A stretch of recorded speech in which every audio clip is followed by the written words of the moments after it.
Driving licence की फीसों में 20 साल बाद 1000% तक का इजाफा कर दिया गया है। पंजाब हुकूमत के मुताबिक अवामी आगाही के लिए फीसों में इजाफे का इश्तिहार भी जल्द शाया कर दिया जाएगा।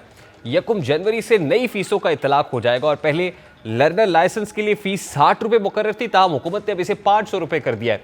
मोटरसाइकिल की 5 साल फीस 550 रुपये मुकर्रर थी, अब शहरियों से लाइसेंस के लिए हर साल 500 रुपये वसूल किए जाएंगे।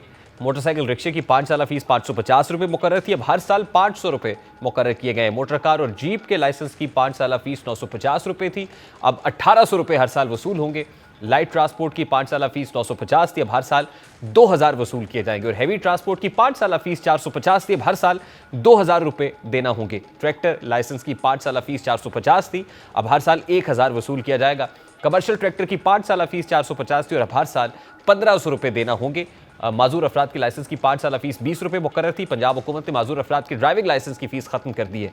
पब्लिक सर्विस व्हीकल की 5 साल फीस 450 रुपये मुकर्रर थी, अब हर साल 1500 रुपये देना होंगे। और बाकी कैटेगरीज की ड्राइविंग लाइसेंस फीस 100 रुपये से बढ़ाकर 1000 रुपये कर दी गई है और इन नई कीमतों का इतलाक 1 जनवरी होने जा रहा है। बलोच मुजाहिरीन इस वक्त वफाकी दारुल हुकूमत इस्लामाबाद में धरना दिए बैठे हैं। इनमें से कुछ मुजाहिरीन वो हैं जिनको पहली रात इस्लामाबाद पुलिस ने गिरफ्तार कर लिया। अदालती मुदाखलत पर कुछ को रिहा कर दिया गया, लेकिन अभी 34 अफराद जेल में हैं जिनकी शनाख्त परेड होना बाकी है। आज इस्लामाबाद हाई कोर्ट में इन्हीं बलोच मुजाहिरीन से मुतालिक समाअत हुई तो अदालत ने बलोच मार्च के शुरका की गिरफ्तारी के 34 बलोच तलबा की आज ही शनाख्त परेड का हुक्म दिया। बलोच मार्च के शुरका की वकील अताउल्लाह कुंडी ने दलाइल देते हुए कहा कि बलोच मार्च के शुरका जब इस्लामाबाद पहुंचे तो उनको गिरफ्तार किया गया। मार्च के शुरका पर वाटर कैनन और आंसू गैस का इस्तेमाल और तशद्दुद किया गया। जस्टिस मियां गुल हसन औरंगजेब ने सवाल किया कि कितने बलोच मुजाहिरीन गिरफ्तार हैं। वकील अताउल्लाह कुंडी ने जवाब दिया कि अब भी 34 बलोच मुजाहिरीन पुलिस की तहवील में हैं। रिकॉर्ड के मुताबिक 196 बलोचों को गिरफ्तार किया गया, उनमें से 162 जमानत पर हैं। मुजाहिरीन में से ज़हीर बलोच अब तक नहीं मिले। अदालत ने SSP ऑपरेशन से कहा कि एहतजाज से निपटने की पॉलिसी यकसा होनी चाहिए। कुछ मुजाहिरीन को आप गोद में बिठा लेते हैं, कुछ के साथ ये हाल करते हैं। अगर SSP के हाथ बंधे हुए हैं तो सेक्रेटरी दाखिला को बुला लेते हैं। हमें कोई दुश्मन नहीं चाहिए, हम खुद ही अपने दुश्मन हैं।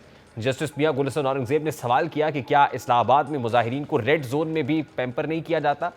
कुछ मुजाहिरीन को अहकामात पर पुलिस की जानिब से तहफ़्फ़ुज़ दिया जाता है। क्या बलोच मुजाहिरीन ने तनसीबात पर हमला किया?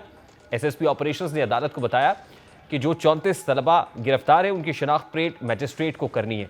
दरख्वास्त गुजार के वकील ने इस्तदा की कि IG इस्लामाबाद के बयानात में तजादात हैं, इन बयानात पर रिपोर्ट तलब की जाए। जस्टिस मियां गुल हसन औरंगजेब ने कहा कि इस मुल्क में ज़मानत के अहकामात के बावजूद ज़मानत नहीं होती।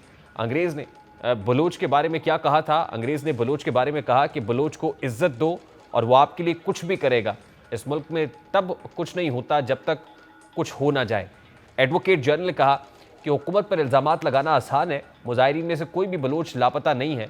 बलोच मार्च के शुरका के वकील ने इस्तदा की कि अदालत रिपोर्ट मांगे कि मुजाहिरीन में से 50 से ज़ायद ख़वातीन को क्यों गिरफ्तार किया गया।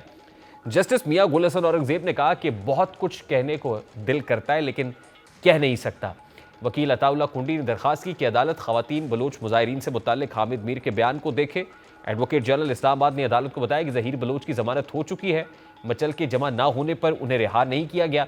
इस्लामाबाद हाई कोर्ट ने 34 बलोच तलबा की आज ही परेड का हुक्म दे दिया और इस्लामाबाद पुलिस से जो ख़वातीन बलोच मुजाहिरीन हैं उनकी रिपोर्ट तलब करते हुए केस की समाअत 29 दिसंबर तक मुलतवी कर दी है।